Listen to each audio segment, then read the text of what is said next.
Alors, quel bel bouquet de fleurs est-ce qu'on a déjà eu pendant ce moment du culte, hein? La louange, les témoignages, les textes bibliques, hein. Est-ce qu'on a encore besoin de plus? Bon, normalement, on peut dire, tout est dit, hein? Alors, on peut partir. Mais quand même, on va mettre au milieu encore aussi la parole du Seigneur. Mais on a vu, hein, la foi est là. Et j'espère vraiment que chacun de nous a la foi en Jésus-Christ. Qu'on a accepté Jésus comme notre sauveur, parce qu'avec lui, on a le meilleur à côté de nous, qui nous aide toujours, hein. On a entendu, merci pour le témoignage, Lydia. Aussi pour vous dire, hein, parce que bon, dans la suite, on va avoir plusieurs témoignages, parce que ce sont des nouveaux membres aussi de l'Église. Et ça fait du bien aussi, hein. N'hésitez pas, si vous n'êtes pas encore membre, hein, de demander aussi, hein, aussi peut-être des conditions, mais en plus, il faut que ce soit notre cœur qui est derrière. Et ça, pour ça, c'est bien aussi de faire plus connaissance. Et qu'est-ce qu'on a peut-être vécu avec le Seigneur? Et qu'est-ce qu'on va encore vivre avec lui aussi, hein? Parce que ça nous fait du bien aussi, hein? Bien sûr, chacun va avoir aussi des moments difficiles, hein. Ça, c'est clair. Mais dans tout, Jésus est avec nous. Et ça, c'est bien. En ce moment, hein, on est en route avec notre cher Abraham. Alors, un homme choisi par Dieu, appelé pour quitter son pays, sa patrie, hein, sa famille. Hein. Quel défi de répondre déjà positif à l'appel du Seigneur. C'est pas toujours si facile, hein. Mais Dieu, il est toujours derrière. Et c'est toujours Dieu qui a un plan. Et ce plan est vraiment merveilleux pour chacun de nous, hein. Dieu nous bénisse avec beaucoup de choses. Et on va voir aussi, Abraham, c'était vraiment un homme béni. Nous sommes des personnes bénies. Parce que nous sommes ses enfants, hein. Et nous partageons aussi, hein, à sa force et ses richesses. Est-ce que je prends ça vraiment pour ma vie? Peut-être si on a la tendance d'oublier cette semaine, reprenez la louange, je répète ça, parce que depuis la semaine dernière, ça me travaille, hein. Pourquoi pas reprendre la louange du dimanche sur YouTube? Ça fait du bien d'être encore ensemble devant le Seigneur. Et c'est bien que vous êtes aussi présents ce matin. Ça, j'ai à cœur vraiment de vous dire aussi, hein. Parce qu'en ce moment, j'ai l'impression qu'on a besoin aussi de se voir. Aussi dans de petits groupes, aussi de maison, hein, parce que ça nous fait du bien. Et pour ça, hein, nous sommes bénis. On peut encore faire des choses malgré les virus. Bon, comme ça on voit, peut-être nous sommes dans une situation délicate, mais Dieu est aussi dedans. Et ça fait du bien. Avec Abraham, on voit aussi, hein, sa vie n'était pas toujours facile. Il a vécu des choses qui étaient assez difficiles. Hein. Et il a vécu ce que Paul dit aussi dans Romains 7, versets 18 et 19. Hein. Car je sais que le bien n'habite pas en moi, c'est-à-dire en l'être faible que je suis. Certes, le désir de faire le bien existe en moi, mais non la capacité de l'accomplir. En effet, je ne fais pas le bien que je veux et je fais le mal que je ne veux pas. C'est peu dur, mais on a peut-être aussi des épreuves pour grandir encore dans la foi, dans notre vie spirituelle avec le Seigneur, parce qu'on a aussi son esprit en nous, qui nous guide et qui nous laisse voir des choses, qui veut transformer ma vie encore pour qu'elle soit un beau parfum pour notre Seigneur. Pour ça, Dieu, il a un grand intérêt pour nous, pour notre vie. Hein. Dans chaque situation, il a un plan pour nous. Bon, je ne sais pas pourquoi aujourd'hui, hein, on a encore une histoire avec un conflit. Je dis, aïe, aïe, aïe, aïe, aïe. On a eu, hein, déjà la semaine dernière, on a parlé, hein, on a vu aussi, quand on a lu aussi hein, l'histoire de Néhémie, hein, on lit On lit en ce moment aussi dans des groupes de maisons et dans l'étude biblique à Corinthiens, il y a des conflits. L'unité est en danger. Est-ce que Dieu veut nous dire aussi à travers de ça quelque chose? Je me demandais personnellement, est-ce que j'ai aussi peut-être des conflits à régler? Et je demande le Seigneur de me montrer toujours des choses. Et peut-être aussi ce matin, il veut nous parler. Hein. C'est pas moi qui va parler. Hein. S'il va vous arriver quelque chose et vous pensez à quelque chose, hein, c'est le Seigneur qui va nous parler. Hein. Mais on va voir aussi, hein, Abraham, il a appris des choses en route avec le Seigneur. Il n'était pas tout de suite l'homme, l'héros qui était après, hein, un homme de foi. Peu à peu, il a appris et ça m'encourage. Peu à peu, je peux encore apprendre pour être plus là pour la gloire du Seigneur, pour être plus cette personne qui voit en moi. Et pour ça, hein, si nous sommes en route, j'ai sapé ça, hein, avec le Seigneur, il est en nous. Hein. C'est une image de Saint-Esprit aussi. Hein. Il est en nous, dans ceux qui croient en Jésus. Hein. Et j'aimerais bien qu'on vive selon ses volontés. Hein. Dans l'histoire d'Abraham, on va voir des choses. Et aussi dans la Bible, on a pas mal d'exemples qui nous aident à trouver des idées comment est-ce qu'on peut agir, comment est-ce qu'on peut vivre. Mais on peut lire, on peut voir. Mais est-ce que je réagis selon ce que j'ai lu aussi? Il faut pratiquer des choses et trouver aussi ma manière. Ah non, pas ma manière. Non celle du Saint-Esprit, qui est conforme avec la volonté de Dieu. C'est lui qui veut être notre conseiller. Et c'est bien d'avoir un conseiller comme lui avec plein d'amour pour nous. Hein. Et pour ça, c'est encore Dieu qui veut parler ce matin avec nous. Hein. On va lire le texte. Alors, c'est le thème hein, de la prédication, hein, la foi en pratique dans une situation délicate.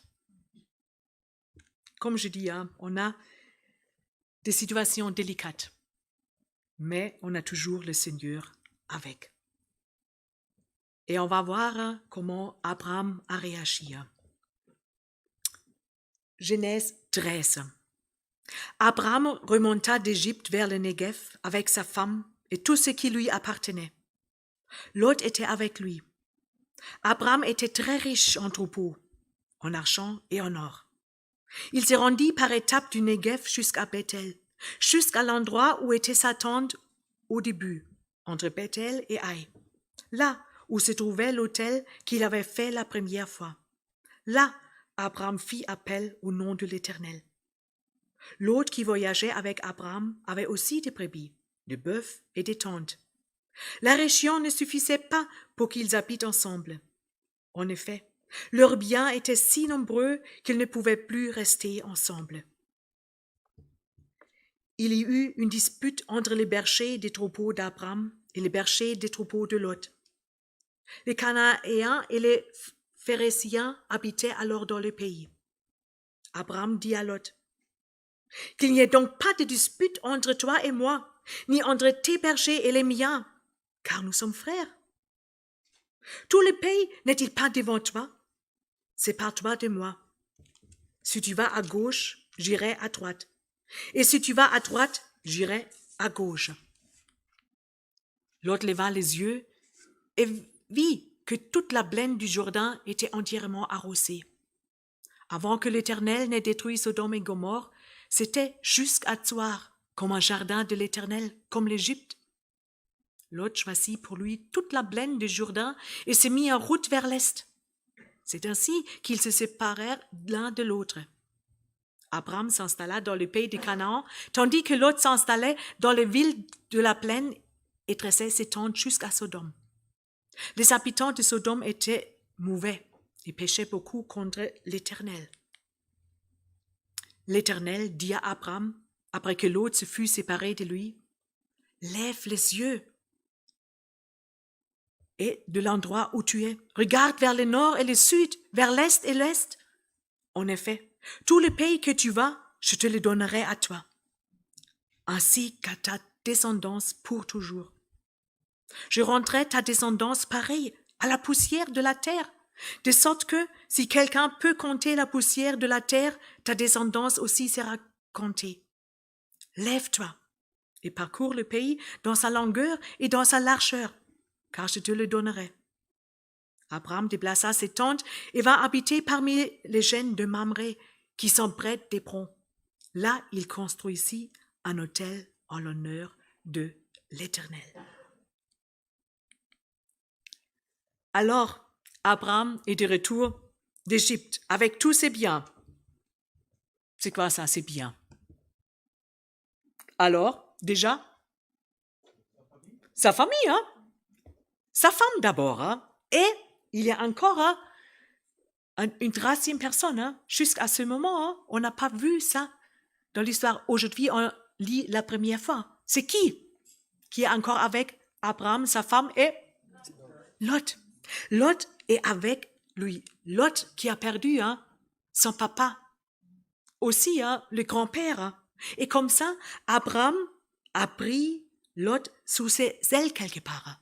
Et c'est bien d'avoir une famille qui s'occupe de l'autre, qui est là pour l'autre. Et ça, je nous encourage aussi, être la famille, les uns pour les autres. Dans la solitude, peut-être pendant le Covid, d'être là pour le sujet des prières, de se soutenir. Même s'il y a peut-être des choses difficiles, même des manques matériels, de se soutenir aussi. C'est notre rôle aussi, être là pour les autres, pour nous soutenir. Ça fait du bien.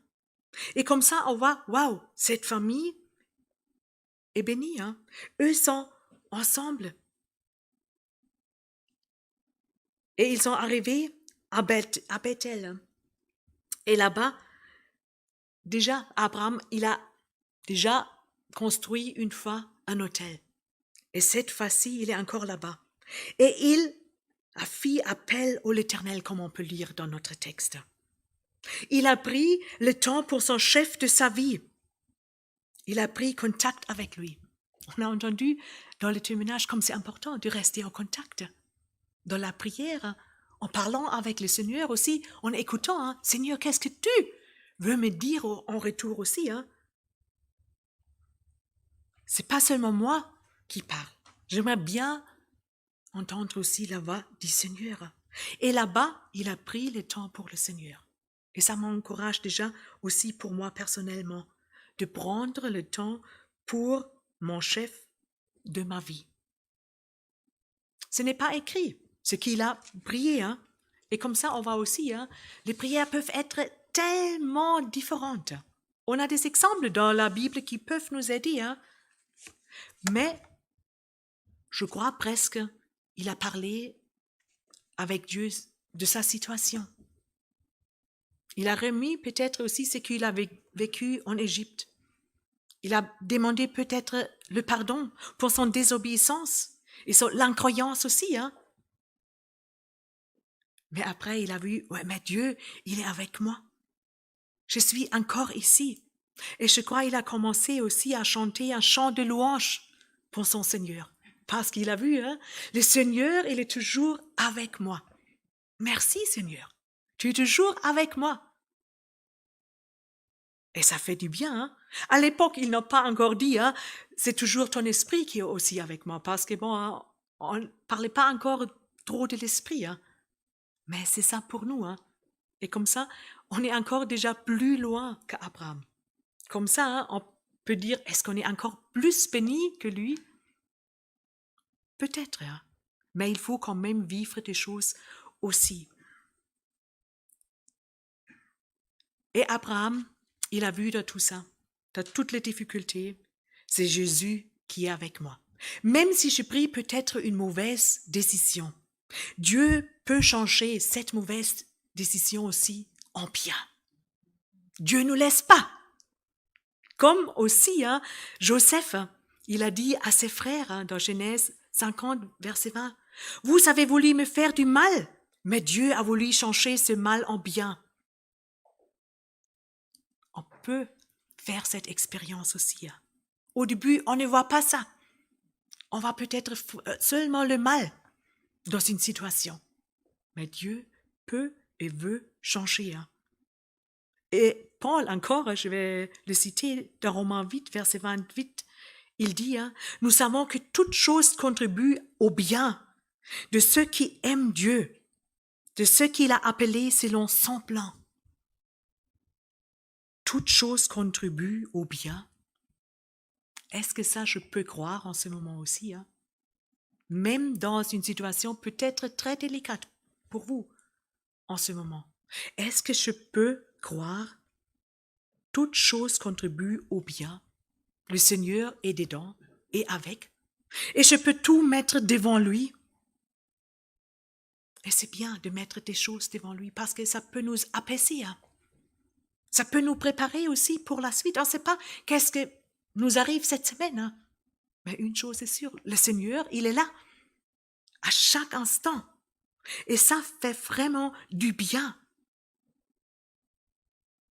Et pour ça, c'est bien de prendre aussi le temps pour mettre toute ma semaine devant lui. Peut-être de prendre cet après-midi un moment pour lui pour dire des choses. Peut-être c'est un moment même de me préparer pour des choses. Peut-être il va me donner un verset biblique pour cette semaine. Et ça peut nous faire vraiment du bien aussi. Rester dans la prière. Et peut-être c'était aussi le moment où Dieu a préparé l'Abraham pour la suite. Et la suite, c'était quoi? C'était un conflit. Une situation assez difficile. Moi, je n'aime pas trop des choses si difficiles non plus, parce que après, moi, je trouve que c'est à résoudre. Mais souvent, ça arrive. Des choses difficiles, des conflits. On ne les cherche peut-être pas, mais tout à coup, on est dedans. Comment est-ce qu'on va réagir aussi? Est-ce que je peux me préparer pour n'importe quelle situation cette semaine en disant, Seigneur, tu es toujours avec moi.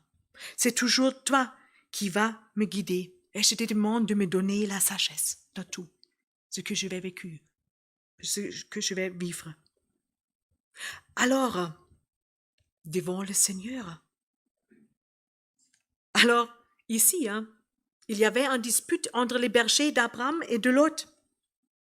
Et même peut-être avec des personnes qui habitaient dans le pays. Le dispute était là parce qu'apparemment, il n'y avait pas suffisamment à manger pour tout le monde. Oh là là, la peur, ça ne me suffit pas. Ouh, je n'ai pas suffisamment. En Allemagne, ça recommence. Les personnes achètent encore des pâtes, du papier toilette en grande quantité, parce qu'ils ont peur de ne pas avoir suffisant. Est-ce que j'ai aussi peur que des choses ne me suffisent pas, que Dieu me donne? Que l'autre est peut-être plus riche, profite plus que moi. Et peut-être comme ça, la jalousie entre dans notre vie. Et ça peut donner aussi des conflits. Un conflit à cause de la richesse. On peut dire, c'est un peu bête. Ah non, parce que moi, je regarde seulement moi. Je veux encore avoir des choses. Moi. C'est peut-être un peu l'égocentrisme aussi de temps en temps. Mais ici, c'est pas seulement ça, parce qu'Abraham, il a eu aussi une responsabilité vraiment pour la famille. Alors, comme ça, c'est bien aussi de prendre nos responsabilités aussi dans des situations. Si je vois des choses aussi, de réagir, mais toujours en contact avec le Seigneur.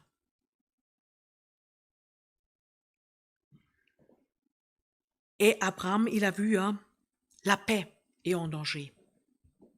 Et ça, c'est grave, si la paix est en danger. Même dans la famille, dans la propre famille, la paix en danger. Entre les frères et les sœurs. Comme c'est écrit aussi dans Romains 12, verset 18, s'il est possible, Et dans la mesure où cela dépend de vous, vivez en paix avec tous les hommes. Dieu nous appelle à vivre dans la paix. Hein. En ce moment, on voit, hein, la tension augmente aussi en France. Est-ce qu'on peut vivre encore en paix les uns avec les autres? Qu'est-ce que je fais pour ça? Est-ce que je prie aussi pour notre société? À part de ça, est-ce que je nomme aussi des choses qui sont peut-être pas justes non plus? Et ça peut me mettre aussi dans un conflit. Parce que aussi, peut-être dans la Bible, on va trouver aussi des choses qui sont dites clairement. Mais dans notre société, c'est pas ça. Est-ce que j'ose de dire? Aussi peut-être de prendre opposition. Mais il faut que je demande toujours, Seigneur, est-ce que c'est ça que tu veux de moi? Et comment est-ce que je peux bien réagir vraiment? Alors, Abraham, il a cherché une solution. Et la solution était, ici, la séparation.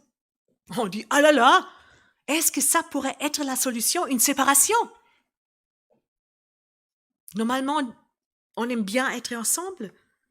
Il faut s'aimer. J'ai fait une formation la semaine avant, hein, et là-bas, c'était aussi la question pour Paul et Barnabas. Ils se sont séparés aussi. Et là-bas, j'ai entendu, c'était un peu la première fois pour moi, ça a donné un effet positif. Alors même dans des séparations, on peut avoir des effets positifs. Parce qu'après, c'était deux équipes qui étaient en route pour annoncer l'évangile. Ils ont encore eu plus des autres qui étaient impliqués. Alors, est-ce qu'une séparation peut aider? Je ne veux pas donner toutes les réponses, parce que chaque situation est tellement différente. Vous savez ça. Hein? Et des séparations sont dures.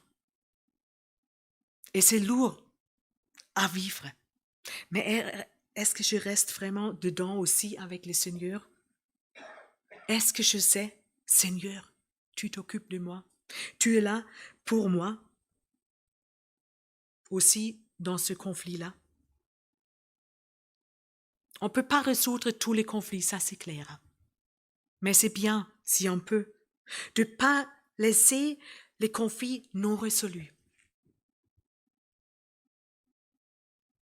Et pour ça, je crois que ce n'était pas si facile pour Abraham non plus. Hein. Mais on peut apprendre de lui. Et pour moi, il est vraiment un exemple énorme. Abraham, qui a dit à l'autre, tu vas choisir. Je te donne la choix. C'est à toi. L'homme plus âgé, le patriarche qui laisse ses droits ou les règles de la convenance. Il laisse la choix à l'autre, au plus jeune. Est-ce que c'est ma manière de laisser d'abord la place à l'autre, de me mettre derrière? Abraham, il est humble, désintéressé et même très généreux. Il préfère l'harmonie et lâche prise. Wow, j'ai encore à apprendre.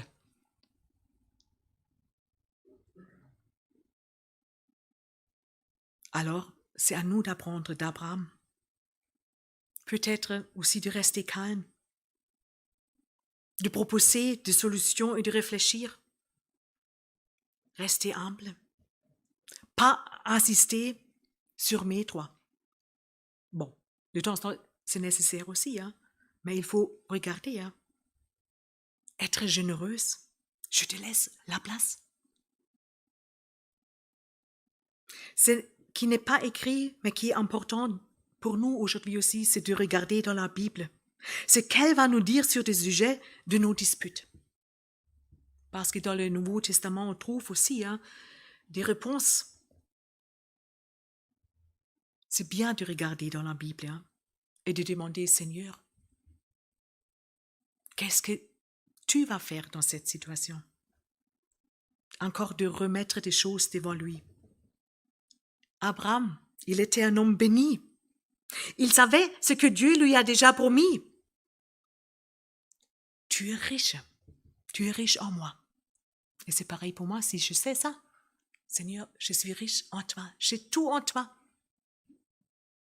Est-ce que c'est nécessaire d'avoir peur que je rate encore des choses? Est-ce que je suis vraiment basé en Jésus? Est-ce que je sais, ma vie dépend de lui. C'est lui qui me donne tout. Et en plus, de dire, comme c'est écrit dans Exode 14, le Seigneur va combattre à votre place et vous n'aurez rien à faire. Ici, Abraham, il a fait quelque chose, mais il a lâché prise aussi. Et ça, c'est énorme. Abraham, il a appris déjà de la dernière situation pour cette fois-ci. Et Lot, si on regarde cet homme-là, est-ce qu'il a pensé à ce que Abraham a fait pour lui? Est-ce qu'il était reconnaissant? Est-ce qu'il a respecté le patronat d'Abraham? Est-ce qu'il a vu ce que Dieu a fait jusqu'à ce moment pour lui aussi? Est-ce qu'il sait mon identité est en Dieu? Il va s'occuper de moi. On ne sait pas. Mais on peut lire dans le texte, Lot a levé les yeux. Il a levé ses yeux vers Dieu, vers le lieu saint. Il a fait ça? Non, pas du tout. Il a regardé, oh là-bas c'est sympa. Il y a le paradis là-bas, à côté du Jourdain. Il a vu le pâturage pour ses bêtes. Il a vu des villes sympas. Il a vu, waouh, là-bas, ça pourrait être très sympa. Dans la Bible, on a déjà vu ça aussi. Ève, elle a vu aussi. Et à cause de ce qu'elle a vu, elle est tombée dans des péchés. Non, parce que c'était une suite qui n'était pas correcte. Et pour ça, c'est toujours bien de demander, Seigneur, qu'est-ce que tu veux? L'autre a peut-être oublié, mais plus tard, on va voir aussi, Dieu était quand même avec lui. Et pour ça, Dieu ne vous quitte pas, vous, ses enfants. Gardez ça dans votre esprit. Dieu est toujours pour nous et il va arriver avec nous. Alors, est-ce que je peux croire ça? Mais en plus, j'aimerais bien être plus une personne comme Abraham, qui a choisi le bien, qui a regardé vers le bien. Je ne veux pas être une personne si indélicate non plus. De regarder seulement ma vie, mes intérêts, mes idées. Non. Je vais faire le bien aussi à l'autre aussi. Aussi dans l'église, je reviens sur ça aussi. Alors, à qui est-ce que je veux ressembler dans ma vie? Alors, c'est la question. À qui? Qu'est-ce que je veux faire? Et quelle solution je vais trouver dans ma vie? Les deux, ils se sont séparés. Et comme j'ai déjà dit, on ne sait pas si c'était vraiment la meilleure solution. Mais on peut savoir, Dieu reste en contrôle. Dieu a un plan. Il a béni Abraham encore et même gardé Lot aussi. Et comme ça, on peut voir, Dieu nous ne laisse pas. Il nous a donné des promesses. Et c'est bien de vivre avec ces promesses. Parce que ces promesses sont toujours là pour nous. Ces promesses nous aident dans notre vie. Il n'a pas laissé Abraham non plus dans une situation incertaine. ou avec trop de désavantages. Il a donné encore plus et des grandes promesses. Dieu lui a laissé voir des choses. Alors, je vais te donner un pays qui va donner, et en plus, pas mal de descendants. Des descendants qui vont être comme la poussière, pas à compter. Dieu donne des promesses. On va peut-être pas encore comment ça va arriver, et Abraham n'a pas vu ça non plus. Mais je crois, il a fait confiance en Seigneur. Il a mis toute sa foi dans le Seigneur. Et ça, c'est aussi pour nous un encouragement de mettre tout notre foi en Seigneur. Parce que c'est lui qui va nous aider, qui nous accompagne, qui est là pour nous. Nous sommes bénis aussi dans des situations difficiles qui sont à surmonter. Mais avec notre foi, on va et on peut arriver. Parce qu'on a aussi la force de Dieu en nous. Et ça fait vraiment du bien. La force de Dieu, son esprit, est en nous avec son énergie. Et il m'aide. Il m'aide même si je tombe de me relever. De dire encore, on va encore plus loin, Seigneur. Et merci parce que tu as encore un intérêt pour moi. Après tout ça, Abraham, il a construit encore un autel pour l'honneur de Dieu. On peut dire merci Seigneur encore une fois. Je te remercie. Encore une fois, je me mets devant toi.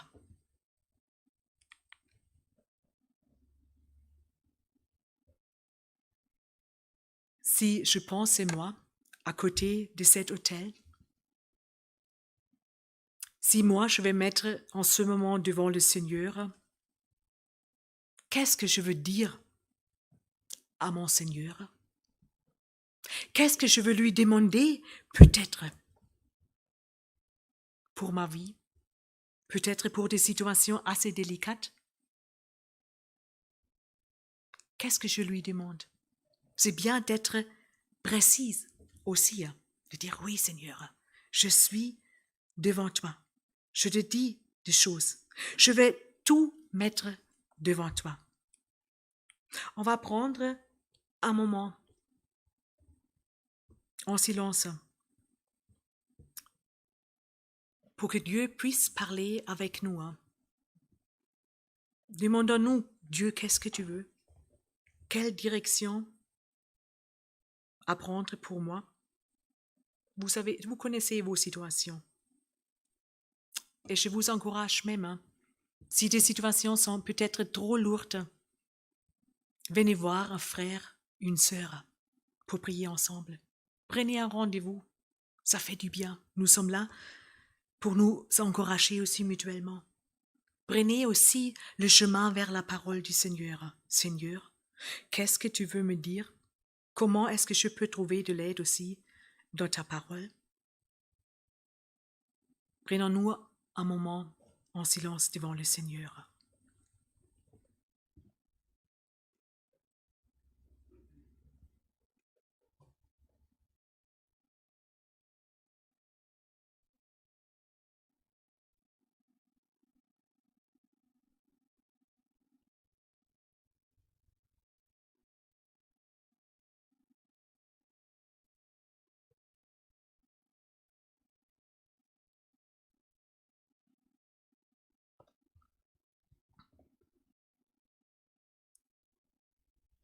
Seigneur, tu as entendu ce qu'on a dit devant toi. On a mis des choses devant toi, Seigneur.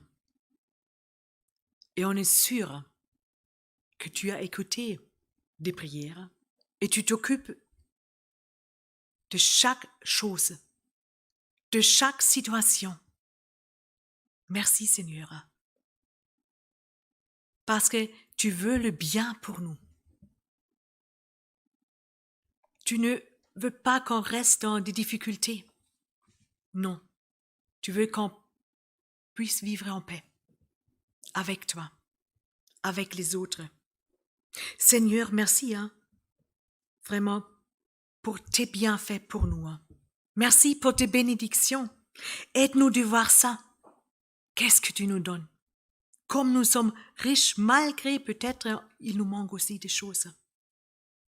Aide-nous de regarder vers toi et de laisser des autres choses derrière nous, Seigneur. Merci pour tes encouragements pour nous, Seigneur.